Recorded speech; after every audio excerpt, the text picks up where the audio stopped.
Deus. Temos alguns minutos hoje, né? Como sempre, mas são minutos significativos nas nossas vidas. Nós entendemos que qualquer minuto que nós doemos ao Senhor, na realidade não doamos os nossos tempos, porque os tempos são de Deus. Nós fazemos aquilo que devemos fazer e fazemos sempre, como se diz, com a sensação de que não fazemos nada, porque na realidade, como pecadores que somos, não temos esse poder de agradar a Deus, mas por Deus, pelo agir do Espírito, nós podemos agradá-lo. Glória a Deus por isso. Irmãos, hoje eu quero falar sobre um assunto muito básico, é um assunto que sempre eu retorno a ele, porque desde a minha conversão, eu sou muito grato a Deus por essa palavra,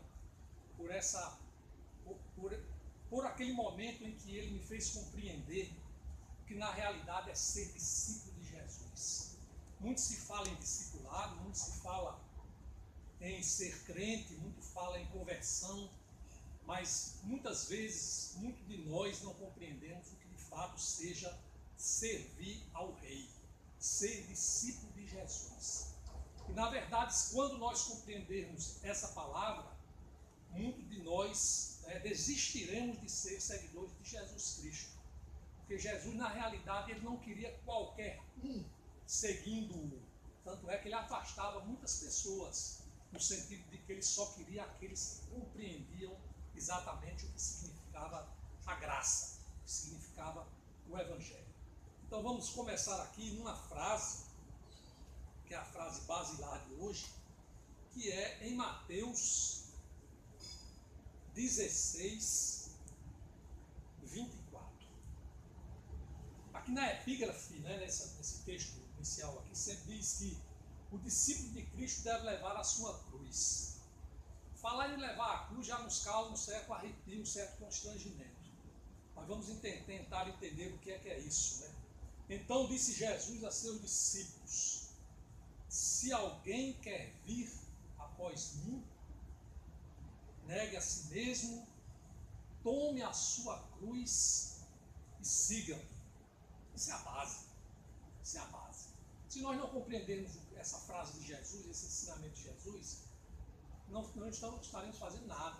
Então não adianta tentar seguir o Rei, sem compreender a lição que Ele nos dá. E a lição de Cristo sempre é absoluta, é uma lição de verdade plena, não tem divagações sobre ela, não tem dúvida, muito pelo contrário, nós temos a certeza que a única lição do mundo, né, com o absolutismo da verdade, promana de quem é a verdade, né, o caminho e a vida, Jesus Cristo. Então veja bem, vamos tentar interpretar isso, vamos fazer uma anatomia dessa frase. Nós sabemos que isso aqui tem um contexto, nós vamos tentar falar aqui sobre o que significa e entender isso e sair daqui talvez transformado. Eu digo talvez porque muitas vezes a nossa percepção não consegue chegar à luz divina. Mas pela graça dele, aí sim, o atuar do Espírito Santo, nós podemos sair daqui alimentados e transformados e restaurados. Em definitivo, aleluia. Então veja bem, se você vê que a primeira frase, a palavra é essa mesmo, né? Se alguém quer vir após mim, negue a si mesmo, tome a sua cruz e siga-me. Se você compreender isso, você vai mergulhar no alimento santo, ou seja, você vai tentar compreender mais a palavra de Deus, você vai tentar realmente fugir da compreensão mundana, né, sobre o que é a palavra de Deus, as interpretações feitas por pessoas que não têm a força do Espírito Santo, e aí sim você vai compreender tudo que Deus quer falar no seu plano de revelação ao homem. Então vejamos, vamos iniciar aí com o se. Toda palavra, assim como dizem os juristas, né, na lei, na Constituição, no Código Civil, no Código Penal, não existem palavras vazias ou palavras inúteis, né? Embora eu duvide disso, certo? Mas aqui eu não duvido não. Na palavra de Deus não existe palavra inútil ou palavra vazia. Toda palavra tem um significado. Embora nós saibamos que o Evangelho, o Novo Testamento, ele tem a sua origem na língua grega, né? As traduções, né, da qual nós nos valemos, e glória a Deus por isso, que não serão só salvos aqueles que falam grego, mas sim todos os que se dobram a Jesus Cristo, graças a Deus, pouco importa a sua linguagem. As traduções, graças a Deus, elas são fiéis, elas procuram ter o maior grau de fidelidade dentro do que pode ser a fidelidade dentre as línguas. Mas o espírito é esse, porque a gente sabe que traduções existem literais, assim, tradução de palavra por palavra, e existe um tipo de tradução que ela leva em consideração o contexto. Então aqui já, né, nessa evolução, nós temos aqui que se alguém quer vir, então se, o que é que significa isso, irmãos? Se já significa algo condicional, né? Se, então depende da vontade de alguém. Olha, a primeira coisa, ninguém é levado a Jesus, ninguém é levado a Jesus, como diz, amarrado para ser levado a Jesus. Não é colocado estamos em tempos de armas, né? Agora, ninguém é colocar um revólver na cabeça de uma pessoa para seguir a Jesus. E glória a Deus por isso. Ninguém coloca uma espada, falando mais nos termos antigos aqui dessa época, no pescoço de alguém para que a pessoa se dobre a Jesus. Então, se aqui é uma dádiva de Deus, que ele diz assim: você escolhe seguir-me ou não. Você escolhe. Aqui é o livre-arbítrio mesmo humano. Ou seja, se. Então pense sempre nisso. Você está no se ou você já não tem dúvida? Se você não tem dúvida, você vai segui-lo. Vamos continuar. Seguindo a frase. Se alguém, que alguém? Alguém, a gente pode interpretar aqui, que não é necessariamente, não será necessariamente um teólogo, um pastor, um evangelista, uma pessoa versada em literatura bíblica, nem um professor bíblico, nem pessoas religiosas, nem pessoas que se arvorem como detentores do conhecimento de Deus através de sua palavra em si. Não quer dizer isso, quer dizer, se alguém aqui é qualquer pessoa do povo, qualquer pessoa, né, o mais graduado, seja em que campo for, ao menor, seja em que campo for, menor no sentido, vamos dizer, de hierarquia da sociedade, né, porque a sociedade estabelece rótulos para diferenciar os irmãos em Cristo, quando na realidade Jesus não olha para uma pessoa para saber se ela é juiz, para saber se ela é motorista do ônibus, para saber se ela é jogador de futebol, para saber se ela é um professor. Jesus não olha para isso, é alguém. Alguém significa pessoa, quer dizer, gente que tem vida, que tem ânimos, que o Espírito foi soprado nessa pessoa, como diz no Gênesis, né? Alma vivente. Então alguém que respira, ou qualquer pessoa do mundo que respire, se ela quiser, né? Então vem aqui, se ela quer, tem de querer. Você não vai, como se diz, sem vontade, você tem de querer, se quer. Então veja que Jesus faz realmente um filtro aí, né?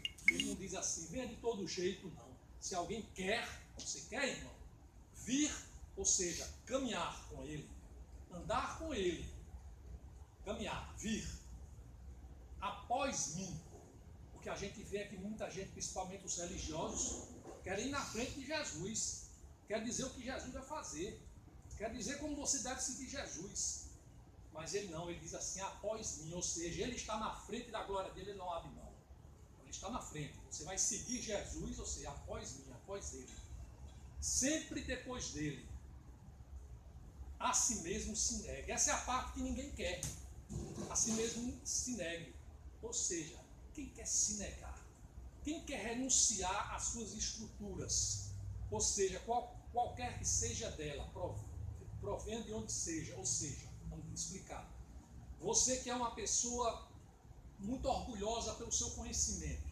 você que é uma pessoa muito arrogante pelas suas finanças, que você se acha diferenciado dos demais, então Jesus diz aí, nega a si mesmo, tudo que você aprendeu, irmão, tudo que veio da sua família, da sociedade, tudo que foi estruturado dentro de você, os seus aprendizados, suas experiências, né, suas vivências, esqueça isso, irmão. Nega a si mesmo, você não é nada, você é um pecador.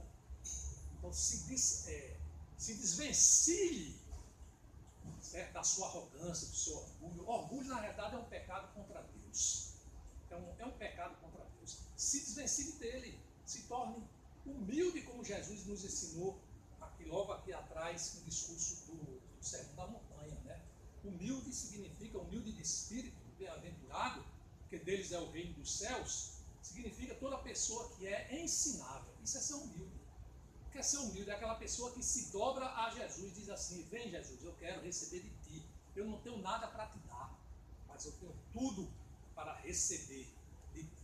Então, se alguém quer vir após mim, a si mesmo se negue, ou seja, algumas traduções dizem renuncie a si mesmo, deixe você de lado, esqueça das suas prepotências, deixe você de lado, esqueça de você, da sua estrutura psíquica, psicológica, da sua construção material, de tudo que você tem, de tudo que você juntou, do seu apego, certo? Esse tipo de vida que você escolhe, seleciona as pessoas para amar. Esqueça-se disso. Fique totalmente humilde. É isso aí que Jesus quer. Renunciar a si mesmo é você deixar o seu próprio self, né, servir a você mesmo. Tire o centro, tire os olhos e o coração de você mesmo. Pronto, em outras palavras. Então, e vem a outra parte, que é a parte que muitas pessoas também acham difícil, mas ainda não souberam o quanto difícil é. Eu vou explicar agora, então por isso que muita gente pode desistir de ser discípulo agora.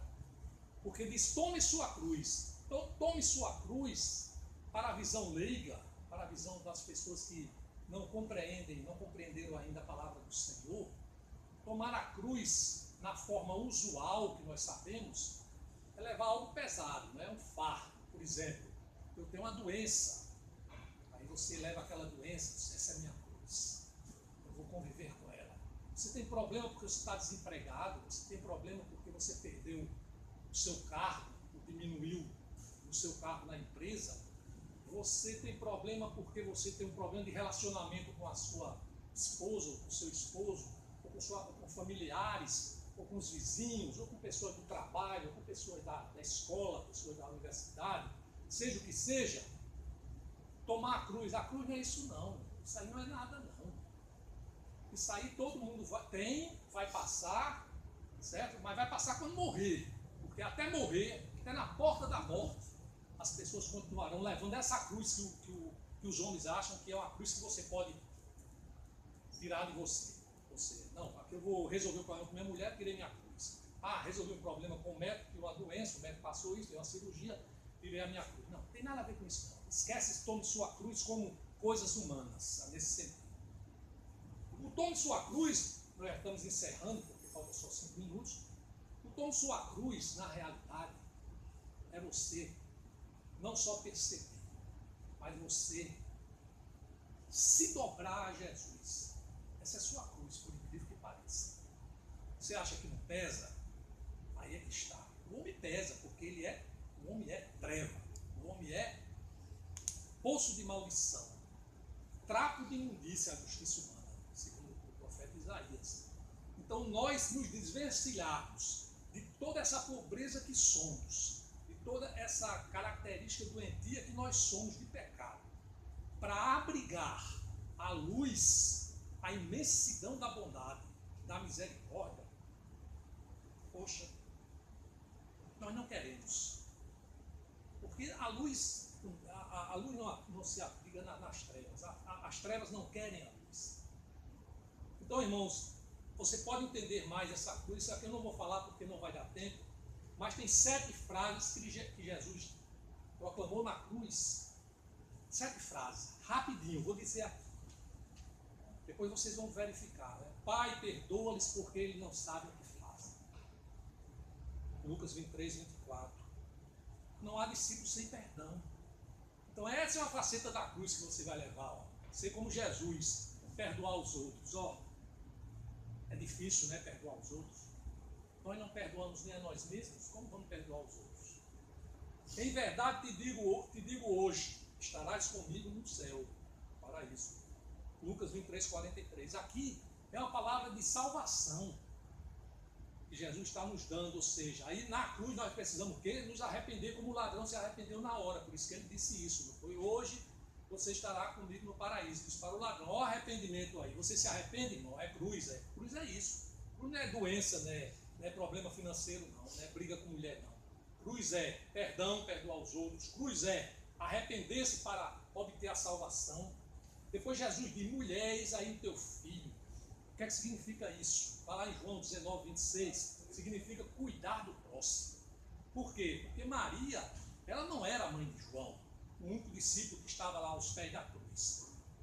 Então, sem questão de vínculo afetivo, ou seja, sanguíneo, ela não era mãe.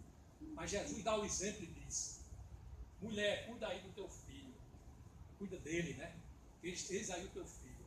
Quer dizer, cuidar do próximo sem limites. É o que nós devemos fazer. O mandamento é esse, amar ao próximo como a ti mesmo. Ama a si mesmo primeiro e ama ao próximo. Depois Jesus diz, Deus meu, por que me desamparaste? Mateus 27, 46, aqui a gente fala do desamparo. Você está disposto, irmão, a chorar com os que choram, sofrer com os que sofrem, e se alegrar com os que se alegram, mas aqui a gente está falando do desamparo. Então, para nós levarmos a cruz, nós temos de atender a esse proclamo de Jesus, ou seja, chorar com os que choram, dividir, né, as vicissitudes da vida, os sofrimentos. Depois Jesus diz uma palavra, uma frase muito curta, mas de grande profundidade, diz, tenho sede. A cruz é que nós temos sede. Sede significa o quê? Revelação de humanidade. Nós somos humanos, temos sede, é uma fisiologia básica nossa, é uma necessidade básica. A humanidade, a angústia que nos causa, né, a sede no deserto, o sofrimento, e, acima de tudo, a humildade. Jesus proclamou que tinha sede. Aí eu pergunto, o irmão tem sede da palavra de Deus? Tem sede de servir ao Senhor? Olha lá a cruz. Essa aqui é a cruz. Muito mais pesado do que você tirar uma doença, é você ter amor a Deus de uma forma que você queira conhecê-lo cada dia mais. Depois a sexta frase diz, está consumado. A gente sabe que nos filmes de Hollywood, né, Paixão de Cristo, que o cinema enche, os espetáculos que fazem, tem uma passagem lá que Jesus diz, está consumado. Aí o povo começa a chorar, não é? O povo começa a chorar, os crentes começam a chorar. Aí diz, meu Deus, não conhece a palavra de Deus. Esse estar consumado significa vitória, é alegria, é momento de festa, de celebração. Porque nesse momento em que Jesus diz que está consumado, ele ali, a morte ali, ele venceu os pecados, os nossos pecados. Ele recebeu e morreu ali. Mas é a vitória, ao contrário, ele ali venceu a morte. Porque depois ele ressuscitou depois dos 3 dias. E finalmente, a última palavra de Jesus, na cruz ele diz, Pai, nas tuas mãos entrego o meu espírito. Lucas 23, 46, que significa que devemos o quê? Buscar refúgio nele. Nas tuas mãos, Senhor, eu entrego o meu espírito. Aí mostra que a morte não é o fim. A morte, na realidade, é o começo da vida eterna. Então, irmãos, essa é a palavra. Então, se você quer vir após mim, se alguém quer, a si mesmo se negue e toma a sua cruz, mas tem de terminar dizendo o quê? Se você fizer tudo isso, e aprenda mesmo, irmão, nada disso você vai fazer por si mesmo. É impossível. Nada disso. Essa cruz, essa abnegação ao Senhor, é através do arrependimento e confissão a Jesus, e Jesus movendo o Espírito em você, para que você, pela graça, aí sim, aí você faça tudo isso que Jesus está ensinando. Mas no finalmente é siga-me, porque siga-me significa o quê? Não adianta você fazer tudo isso e não segui-lo. Então você tem que seguir Jesus. Seguir significa obedecer a Deus. Vamos ficar de pé? Glória a Deus, Senhor, por esse momento, Senhor. A paz e a alegria que são tuas, Senhor, que agem em nossas vidas através do teu Espírito. Nós nos curvamos a ti, Senhor, e agradecemos por mais alguns minutos de desfrutar do plano de revelação do teu amor para todos nós, que somos pecadores, mas que pela graça, pela sua misericórdia fomos apanhados. Obrigado, Senhor. Nós nos colocamos aqui, Senhor, não por nós mesmos, mas pela força do teu Espírito, para seguirmos na fé, para seguirmos compreendendo a tua palavra. Em nome de Jesus. Amém. Amém. Glória a Deus. Aí tem a passagem do jovem rico, né? Sim. Que ele chega para Jesus. Sim. A Jesus diz, Senhor, eu conheço os mandamentos. Sim. siga os mandamentos. É os que sou juntam a riqueza, obediente, é o que junta a riqueza. Sou Né? obediente, Sim. Sou obediente. Um cara que era obediente fazia as coisas, ofertava tudo direitinho. Aí chega um ponto que Jesus diz, o que você falou está tudo certo. Agora vende tudo que tem, dá aos pobres e me segue. É onde ele estava pregando. Mas aquele jovem ficou triste. Que as coisas materiais foi mais importante do que o reino de Deus. Isso. Quer dizer, perdeu uma das maiores oportunidades da história.